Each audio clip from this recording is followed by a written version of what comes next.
What is going on, everybody? It's your boy B, and it is Taco Thursday, and I got my co-host Shane Carter in the building. How's it going, Shane? Good to be back. Last week we had a pretty decent turnout with our XFL show when we had Savion on. I think you said we had like almost 500 viewers for that show combined or something like that. One Yeah, of it our was more something like high.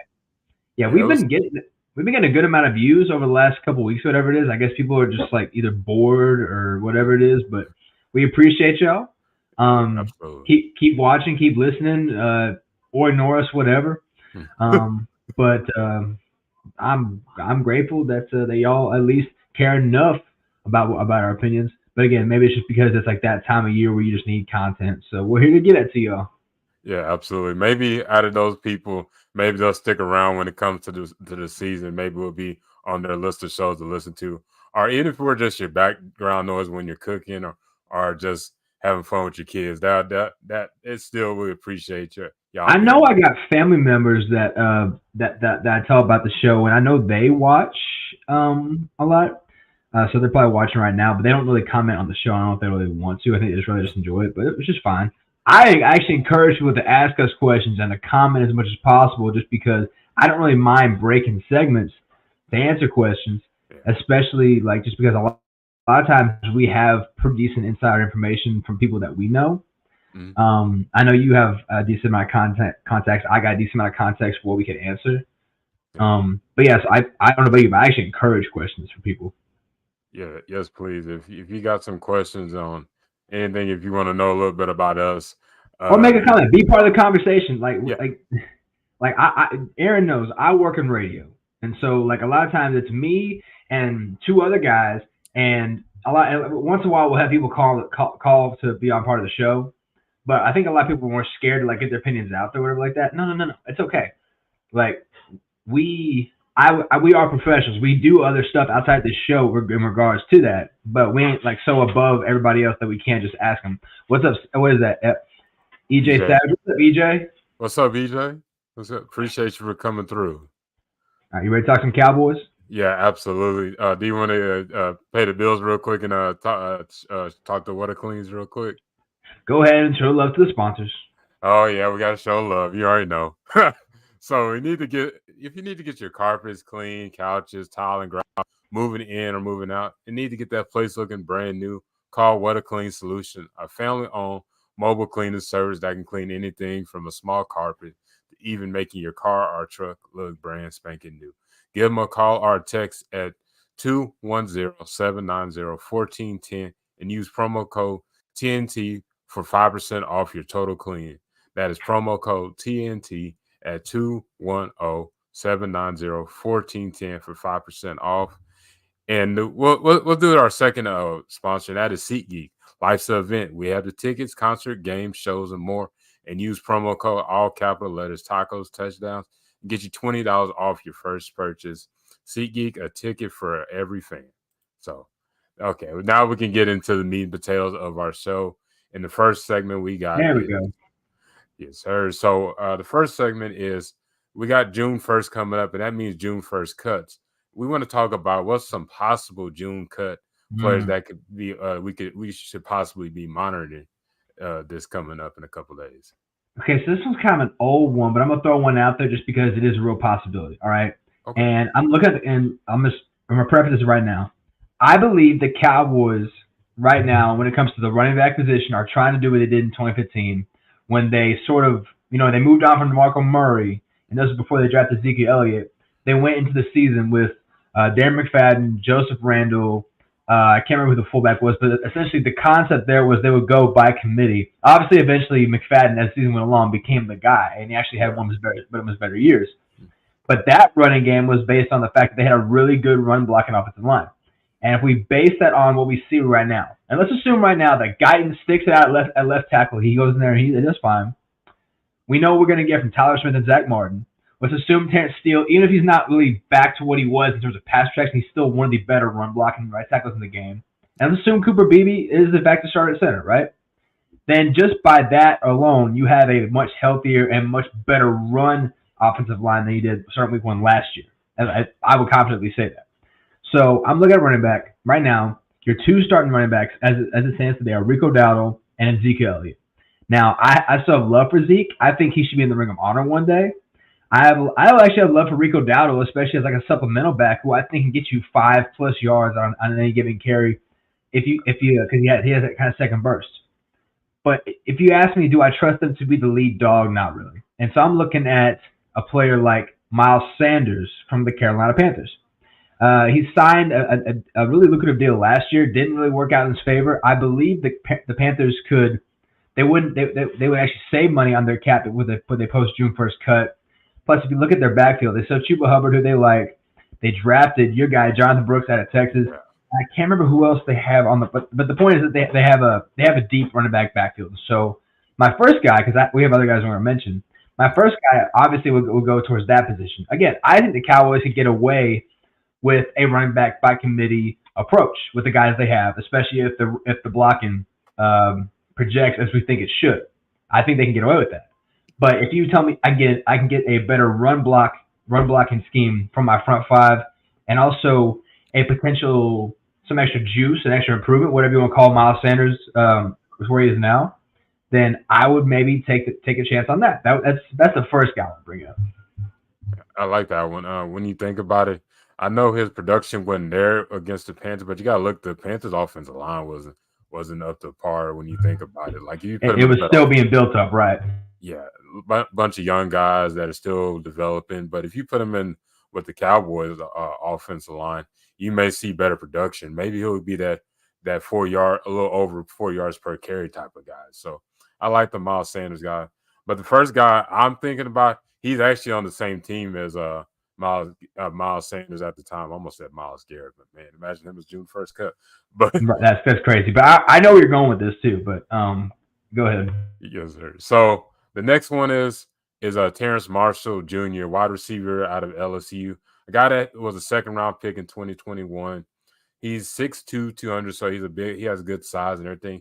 He has that good catch radius, and he can make those big plays. But he hasn't panned out in Carolina. Maybe I think it's because of the quarterback play. But when it comes to Dak, a little bit, yeah. I feel like you would see better production when it comes to him in this offense, and I see him as like that third or fourth receiver type of as that outside. He could be as an X. He could play a little bit of the Z.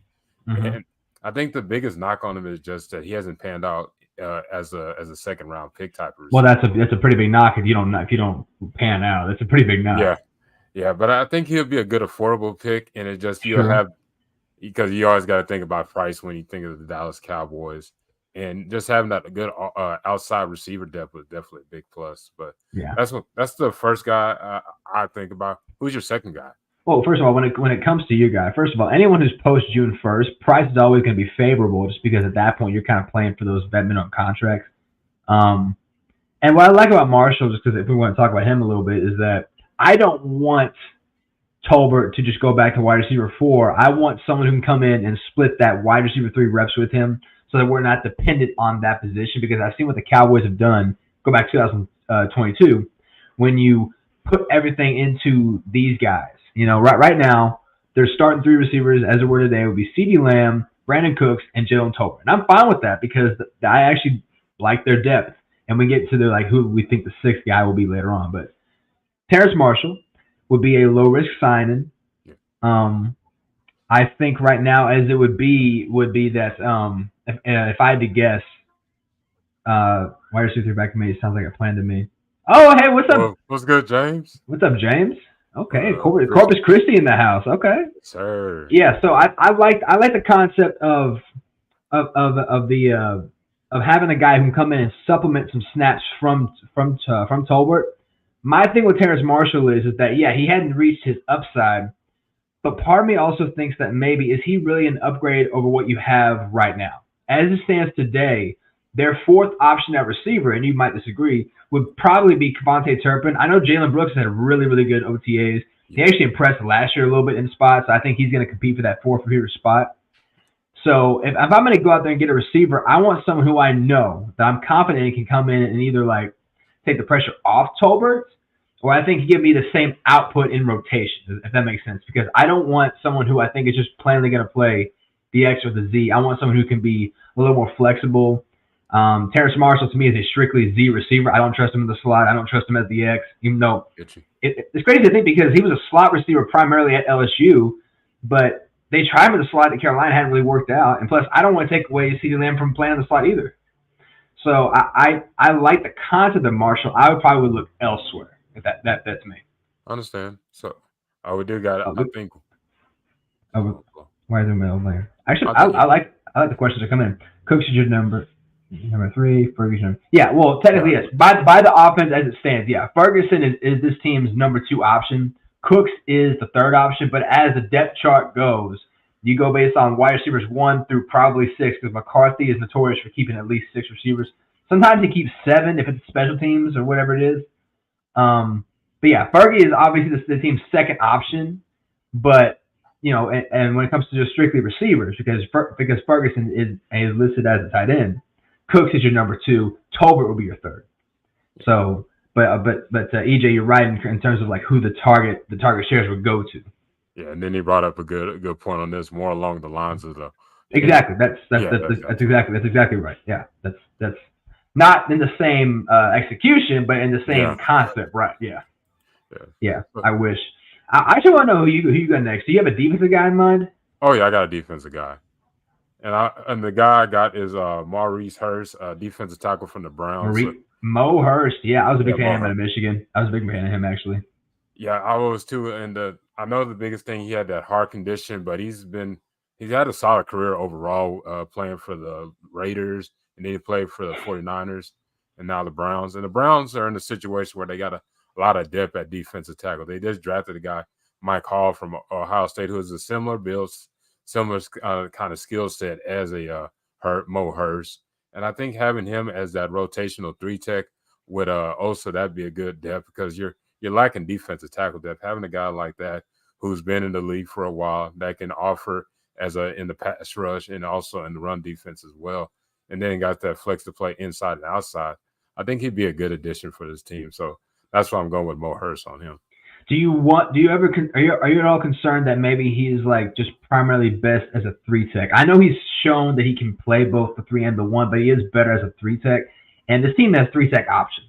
Yeah. And I know right now in terms of their nose tackles, I think right now if the season started today, obviously, I just lost his name. Our first round draft pick last year. Yeah. Mozzie Smith. Mozzie Smith. I've just lost his name. Yeah. Mozzie Smith would be your starter at nose. And right now, I don't know who your backup is. Is it Carl Davis, who's a practice squad guy? I'm not really, feeling him all that much. I like the tape from Justin Rogers from Auburn. I know we talked about him a little bit when we analyzed the draft picks. I'm a little higher on him in terms of like the depth and all that. But like if he's your backup option, that's kind of a red flag for lack of a better term. Then you have to look at like that Daxton kid. I think he's from Mississippi State, the undrafted free agent. I think that's where he came from. He would be the other option there. They don't have a whole lot of options at nose tackle. I feel like I'd be fine if they went and got like a Calais Campbell instead, who's a free agent and he played that nose tackle role. But another name, and this is kind of interesting just because of what you would need from him, right? So if we stuck to strictly on defense, right? A name that's actually been out there a little bit. Has been the Ravens' edge rusher Tyus Bowser. Now Tyus Bowser has been like really more of a he's been good, but he's been hurt. But he's also I think a former first or former early second round pick, and former top draft picks that have an injury history are kind of the Cowboys' bread and butter when it comes to free agency. You just look at their history, and if you look at the depth on the edges, right? If we classify Michael Parsons as a defensive end, behind him it's DeMarcus Lawrence. Then we got Sam Williams. We got the 2nd round pick, Marshawn Nealon. I would classify Chauncey Golston as a 3 tech. I think he's better served inside this season. I don't know what to get from Junior Fehoko. I think he's a Dan Quinn pick. He didn't play at all last year. So you have 4 realistic options right now, and you don't want 4 defensive ends that you can trust. You want at least 5 or so going into the season. And Bowser, even though he would be probably more of a rotational guy, if he comes in and plays the Dante Fowler role, the rotational guy, the pure pass rush on the outside, knowing you can't really play him multiple snaps per game unless he's just going on fire most games, he actually wouldn't be a bad option. I think the Ravens save only about $2 million if they release him post June 1st. I wrote that down somewhere. on my notes are. Sorry. But yeah, Bowser's a guy I was actually pretty big out of Houston. So I think he, in terms of what you need, would be a cheap, not going to say upgrade, but a cheap option that's better as your 5th/4th option than what you have on the roster right now. Yeah. And then you look at it, you got to realize there may be injuries, but having a guy like Bowser just be that guy that could get depth. I definitely agree you having a good five edge rushers because you need that rotation. I don't know how you feel about Bowser though, because I know I know you. We talked about this once before. I remember you said that you don't really like situational rushers because he would be coming as a situational rusher.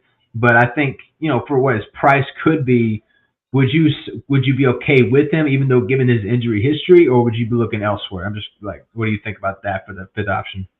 When it comes to this season, I want to get as much depth as we can get on this team because we haven't really solidified anything except you could say linebacker and some other positions, but have you though? From the Cowboys stint, yeah, but you could. I'm okay with I think the depth wise for right now. I think once we get into camp, because they still have three roster spots available, they'll have 87 guys signed. They could realistically go out there and get a guy that we're not even thinking of. Oh, yeah. I think you could get along with that, but yeah, I would. I don't know why they haven't filled up those 3 spots yet, but I think they're waiting for the leaves to fall. Yeah, those tea leaves to fall again. Yeah, exactly. Man, all right. That's another story. But yeah, we can get into our second topic is, what are 2 guys on this team that you think could make that breakout season so far? Mm-hmm. I think. Okay, go ahead. Sorry. I know there's probably one guy that we'll both probably agree on, but I think we already know who is on the receiving core, right? Tell me. Give me names. I'm giving you the one I have is Jalen Tolbert. Okay. He's getting ample opportunity in OTAs because you got CeeDee Lamb not at camp right now, and then you also Gallup is no longer on the team. So now you got that option for him to be that wide receiver 3. Mm-hmm. He's been putting on the weight a little bit, that muscle mass and everything. And so you could see him as an option at that X receiver now. And then also he's been working with Dak since he was a rookie. So he's getting that opportunity to get that connection with Dak. So that's the guy I see that could have that opportunity to be that breakout player. I'm not saying he's going to be 1,000 yards. No. But if you look at when he played at South Alabama, it was he just started playing football in the senior year. And then his first freshman year didn't really make too much of an impact. Second year, he was a 500-yard receiver. It was that year 3 where he became that breakout player. So I think this could be, when it comes to playing for Cowboys, I think year 3 is where you see Jalen Tolbert flourish. Sure. And last year, if you want to count last year as his unofficial rookie season, you can, because his actual rookie season, they were so depleted at receiver. He was not well developed. That they had no options behind Lamb and not even really Gallup. Gallup really was a liability that year. Also, it was Ferguson rookie year like that really took over. But for Jalen Tolbert, I like that just because, like, again, I think what a reasonable season from him would be, just because EJ brought it up. Your first 3 options are going to be CeeDee Lamb, then Fergie, and then Cooks. And then if let's say Tolbert is the 4th lead receiver on this team, what's a good season for him look like? I would say conservatively 35 catches, let's say 450 yards, 3 touchdowns, just as the team's 4th receiving option, okay? Because we already know that CeeDee Lamb's going to go over 100 targets. Fergie's going to get somewhere around that. Cooks is going to get somewhere between like 60 and 80 targets this season. Those are the 3 guys that are going to get the majority of those targets, and where the rest will have to come from. So if he gets something like that in year 3, which to me would be more of his year 2, because I don't really count his rookie season, I'm gonna give him the benefit of the doubt. Then that to me that would be stepping up. But because you said pick 2 guys, I have 1 guy on offense, 1 guy on defense, and once I give him an offensive guy, you can go defense next. Okay. My offensive guy was it's a little weird just because right now he's not the first or even the second option on the depth chart. My option on offense is actually John Stevens-Jones, the tight end who last year splashed a lot in the preseason. And I think right now, he reports coming out at OTAs are that he's recovering well. and that he's going to get a lot of snaps, especially with the second team. Right now, especially with Luke Schoonmaker on the sideline because he had shoulder surgery in the offseason, and then he had him dealing with a hamstring issue. Right now, the second tight end behind Fergie has been split between Brevin Spanford, the undrafted free agent out of Minnesota that everyone really likes, and I think has a real shot at making this roster. Peyton Hendershot's been getting a lot of snaps. I think John Stephen Jones, who I think really pushed for a roster spot before he tore his ACL last year, if he, I don't want to say can build off last year's momentum, just because it's hard to do that coming off an ACL, especially as a second-year rookie tight end. But if he can show that he still has that receiving ability as a tight end, even if he's just the third or fourth option, then there's no way you can't have him on this roster. And I could easily see him supplanting Peyton Hendershot, who really took a step back after a solid rookie season. Brevin Spanford, even though he's a promised and undrafted free agent, he's still an undrafted free agent. He has a long way. He has a ladder to climb. And Luke Schoonmaker, I don't think it's a set in stone fact that Luke Schoonmaker is going to be your second option tight end. I think they want him to be. I think they want their second round picks to work out. But you and I talked about this last year. I didn't like the pick. I was willing to give the benefit of the doubt. So far, it's been a bad start. I can't remember if you liked him at all. I don't remember how he felt about when he was picked. I wasn't high on him at Michigan. I wasn't too high on him. I just seen a good blocking tight end, but I was like, outside of that, I didn't really see the production. And then there was better tight ends you could have picked. Yep. And you seen like one of the ones I wanted was Sam Laporte out of Iowa. That would have been a better option. He was my tight end too. I would have been fine if they took him in the first round, but with the pick in the second round, he was obviously already gone. I was cool with Darnell Washington, who went I think 5 picks later to Pittsburgh, and he actually had a solid rookie season. And he's in Pittsburgh as the second tight end option with Pat Freiermuth, and that's been a pretty good combo, despite quarterback problems. But yeah, John Stephen Jones. That's my offensive guy breakout. Who's your defensive guy? Yeah, I like that one. That's kind of like an underrated one for sure. Mm-hmm. So when it comes to my defense, this is a guy that pretty much a lot of Cowboy fans had already put to the wayside, put him in that category with the Taco Charltons and the Bobby Carpenters. You know what I'm talking about. We just talked about it, and it's Mozzie Smith. I think in this defense, in Mike Zimmer's defense, his role is going to be simple. He's going to be that one tech. He's slowly putting that weight back on, and because I know Dan Quinn was trying to look at him as more of like a 3 tech or something, but I think his set in stone role on this team, he's going to be that one tech. He's going to be that guy that where the clog be that big clog in the middle that can have the linebackers run free and everything, and just be that run stopper. That's what I think Mozzie Smith will be. You're not expecting him to be the guy that's going to be having a whole bunch of sacks a year. He's going to be the guy that gets a few tackles for loss and everything, and do the things you don't see on the stat boards, but on the film you seeing that. That's what I think Mozzie Smith will be. Yes, he's gonna have his ups and downs. He's still defensive tackle is kind of one of those positions that takes time to develop, and I think year 2 you'll see a better Mozzie Smith, and I think he'll have that breakout year that what you're looking for. But he's still gonna have his ups and downs. But I like Mozzie Smith, and I think he'll be one of my breakout players. Are you concerned at all about his get off? Because that was the big thing, is that he's a powerful, athletic guy, but has slow get off. He saw it a little bit last year. Yeah. In the NFL, you can't have a slow get off. Are you at all concerned about that? Or you think he can get that fixed? That's one of my biggest things, but I think he'll definitely get that. He'll be better at it. And then you notice they just added a guy that was a former one tech in Damata Peko on the coaching staff. So that's definitely a good player to look to be. He was a good player when he played. Yeah, I think that'll help. But I think if he gets that get off right, I think you'll definitely see Mozzie Smith. Like you said, he's an explosive athlete, but sometimes it's just like he's a second or millisecond off. And then when it comes to football, you got to make sure your time is right when you get off that ball and get on and try to make plays. But who's your second guy? Sorry, I was making sure my daughter was okay. She's over there in her little thing watching me do this thing. Okay, so my defensive guy, and I thought about it. So I thought about Mozzie, but I also felt like that was kind of a common answer. I felt like Jalen Tolbert was a common answer. That's why I didn't say him. No offense. It's not offense to you. Oh, no, you're good. And I thought Mozzie was the same sort of way. I thought that was kind of an easy common answer, but everyone's talking about that. Defensively, I thought about it, and, I kind of went the same route. First one, I talked about John Stephen Jones, really impressed in the preseason. Injuries hurt him. He was likely going to make the roster. He was too good. They couldn't practice squad stash him.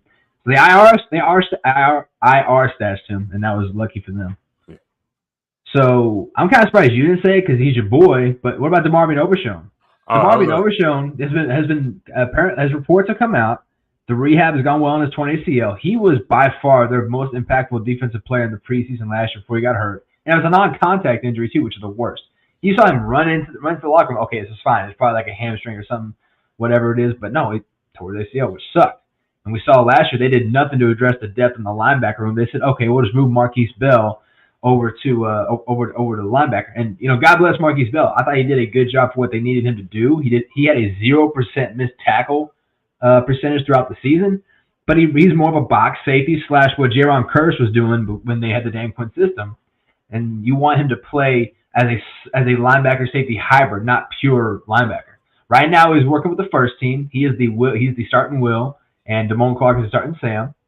I like him as the Will because it can use him more in coverage, and him as a converted safety, long rangey guy, 6'4", I think 230, has a really really good ability to track the ball, especially the runner. I think you talked about that you love how he's just always around the play, and linebackers who are always around the ball just to kind of have that intelligence, that ability to follow where the game is going. So I like him, assuming he's healthy, obviously. And I hate to have that caveat, but you have to have that caveat come off an injury.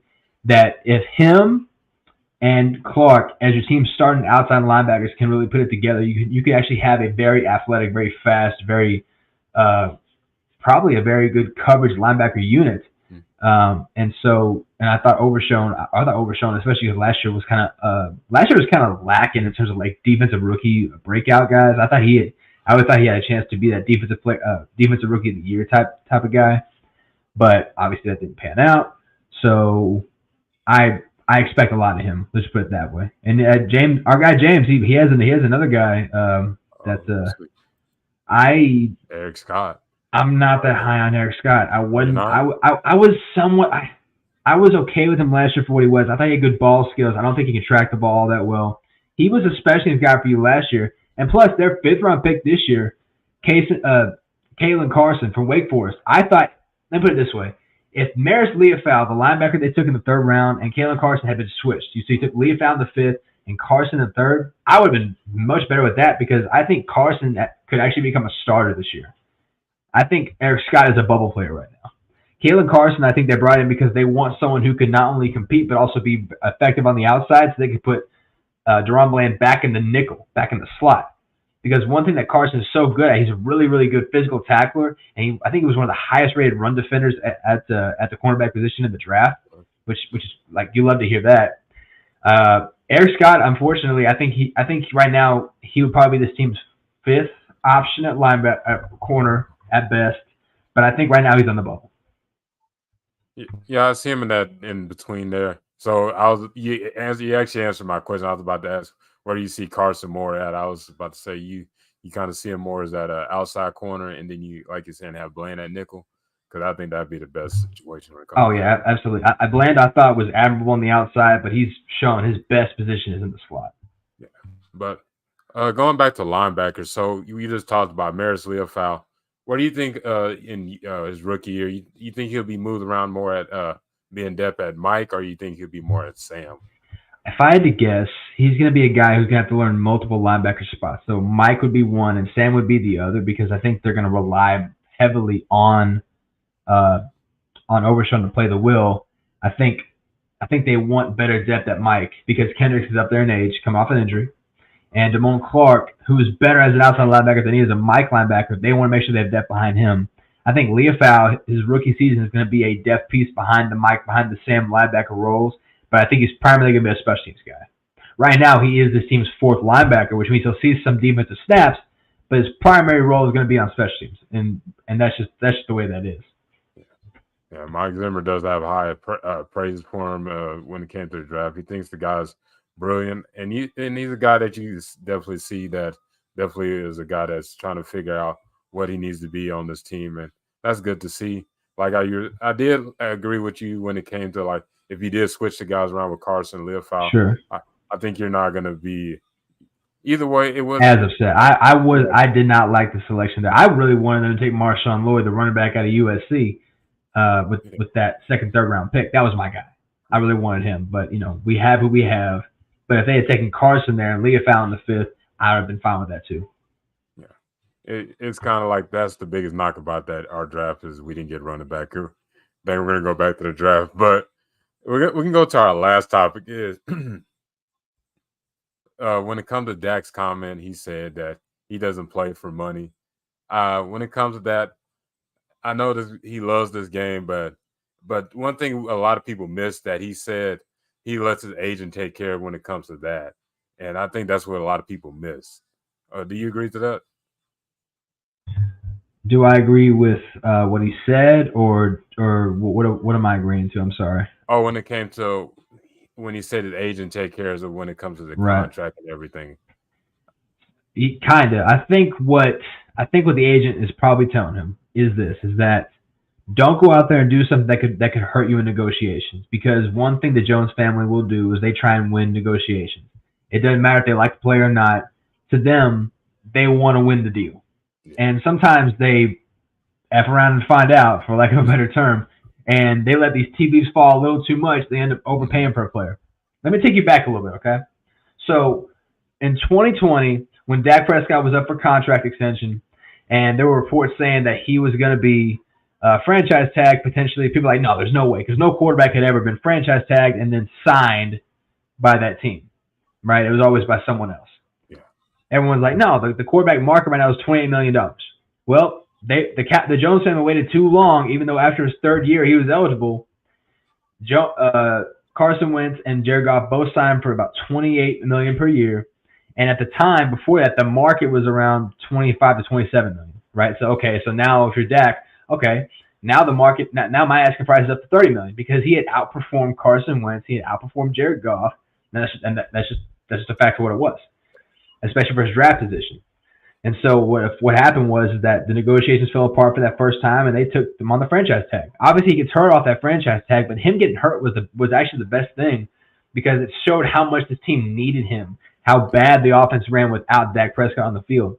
And I'm gonna tell him right now, if the Jones family had signed him after his third year, it would have only cost him about 27 to $30 million per year. They waited too long, and then they ended up signing for $40 million a year. If they had given the extension earlier before all the other quarterbacks got signed and extended, they would have only paid Dak Prescott around between $50 and $52 million per year. Now he's likely going to now if he goes in the next offseason, he's likely going to command Joe Burrow type money. So $55+ million per year. Jared Goff just signed a $52 million a year contract like last month. Mm. Okay, and as much as I admire Jared Goff, Dak Prescott's the better quarterback. Okay. No doubt. And so, and on top of that, it's just like other quarterbacks are about to come and get their money as well. Tua Tagovailoa is going to be up for extension. Trevor Lawrence is going to be up for extension. Brock Purdy next year will be up for an extension. If the Cowboys wait for more teams to fall, they're costing themselves more money. And then what happens is that whenever the quarterback or any player signs for this huge deal and it affects the cap space, as they want to call it, the way it does, all it does is make the player look bad because it makes them look selfish. It makes them look selfish that they took so much money and it hurt the team that they can't afford to pay this guy. And that's kind of the game of it all, is that whenever a quarterback is signed, especially like a high-end player gets signed, it takes away so much cap space that the team can't afford to pay as many players, and then they can use that against them in terms of the public perception of how these players are viewed. And that's just something the Jones family has been doing for years. And Dak Prescott is just the latest example. Yeah, that's how they run business. It's a weird way. They could have literally been saving money, signing them early, like you said. I don't know how, because you said that first year they could have paid them only like 28 or 27, and then the second year they could have been paying them this. But now you're looking at 31. Yep. yeah, they could have saved money and did other things to add, but they didn't. They waited. They want to win the deal and all this stuff. But you literally could have just won the deal, just signing them at that time before all these other quarterbacks came around. But no, we just we think we know everything. Like you had, man. I really, but going back to like his agent's not no dummy. He's one of the highest paid agents out there. Todd France. I could look at it when it came to the commission. He's number 2. Above him is Tom Condon, and then you think of guys like Drew Rosenhaus, who's been in as an agent as well. These Yep. these Big these guys, players. yeah, like one of his other agents, Todd Francis, Aaron Donald, Derrick Henry. These guys are not getting little cheap deals. Like that's why he said my agent's going to take care of this. When he means that he's got Yep. a top agent out there. So Mm-hmm. if the Cowboys don't sign him, there's going to be some other team that doesn't want a Dak Prescott, and you don't want to be that situation as a Cowboy fan. You want Dak back on this team because quarterbacks don't grow on trees. Speaking of Todd France, real quick, I remember I was listening to Love a Star podcast with Brian Broaddus and Bobby Belt, right? And supposedly the story from the first go around of the negotiations was this: the Cowboys, knowing the quarterback market at the time was between $30 and $33 million a year, lowballed Dak Prescott and Todd France, said $25 million a year. And Todd France, and obviously he was insulted, like, why would you do that? And Todd France came back and said, okay, our asking price is $45 million. Right? He jumps up like huge numbers, right? We're going to play this game. Let's play this game. Because obviously the intent was to negotiate themselves to the middle and get that $35 million a year that they wanted. Obviously, Dak gets hurt. And then I can't remember which quarterback signed during the time he got hurt before he was signed. But the quarterback market jumped from $33 to $35 million a year up to $40. So all that messing around the Cowboys did was cost themselves money because the Jones family wanted to win the deal. Yeah, and then you think about it, like we're talking about like a 4-year span where quarterbacks were getting paid 20, 28 million. Now you're looking at quarterbacks getting paid 50 million in just a matter of 4 years. It's crazy to think how the quarterback market has went. It's literally damn near doubled since then. Yep. And this team is continue waiting until the last second to sign, last minute to sign your quarterback. Oh, we got to come. Oh, James brought up the Russell Wilson contract. Yeah, the Russell. Yeah, that was Wasn't it mid-season? I don't remember when Russ signed. I think he signed near the end of the season. Am I right? Yeah, okay. He made a point. Yeah, Matt Ryan, Aaron Rodgers, Russell Wilson made that market jump. Yeah, because the market at the time was between 30 and 35, and then those guys got paid, and that went from 35 to 40, and that's how that works. Like it always jumps seemingly between increments of like $5 to $7 million every year for quarterbacks, and so all they did was cost the Cowboys money. Yeah, man, but. I'm trying to think. Was there anything that else you wanted to go over? Because I think we went over a pretty good amount of stuff today. I don't want to dive too much into it just because like it's gonna be a slow off season until we get to August. But we have touched on the majority of the things that need to be touched on. I think once the OTAs go on, we'll see more and more players that we think, oh, that's interesting. Obviously, June 1st comes this weekend, so we'll see more of those June 1st guys get cut, and we can talk more about that next show if we want to. But obviously, those are our preferred guys. But for right now, I think we touched on the major topics surrounding the Cowboys. Yeah, absolutely. I don't know if you're. I won't be here Thursday. Maybe we'll do a show earlier. We'll let y'all know. We'll definitely let y'all know. If we don't, we'll definitely keep y'all in touch. But hey, this has been a great show, bro. Is there anything that you got going on before I let you go? Not yet, but things are working in the background. Fingers crossed on that. I think I know what you're talking about. But y'all have a good one and peace, and have a great weekend as well.